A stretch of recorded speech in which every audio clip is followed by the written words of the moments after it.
কি বলবো, সারাক্ষণ এই দরজার সামনে বসে থাকবে সারাক্ষণ, ঠিক আছে? এখন এই ফলগুলো খাবে।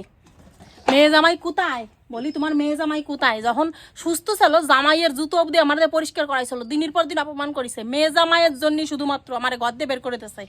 আর এখন অসুস্থ হয়েছে, এখন আমার বাড়ি মেয়ে জামাই প্যাকেট করে পাঠাই দিতেছে, এখন সুস্থ টুস্থ করে দিতে হবে। আমার শাউরি আমার দায় পড়িছে, আমার স্বামী তো একা ওনার পেটে হয়েছে, ওনার মেয়ে জামাই তো, ওনার মেয়ে তো হয় নাই এখন।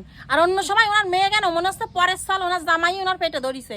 নিজের ছেলেরা বাড়িতে বের করেছে জামাইয়ের জন্য, নিজের ছেলের নামে থানায় কতবার কেস করতে গেছে শুধুমাত্র জামাইয়ের কারণে, জামাইরই ভালো মানে ভালো ফিলিংস করার জন্য, জামাইয়ের কাছে ভালো হওয়ার জন্য নিজের পেটের একটা সন্তান তার নামে কেস করতে গেছে। এখন স্যান করে আইসে বসে রয়েছে, এখন এই মাথা মুছাতে হবে, তারপরে উনি বসে থাকবে।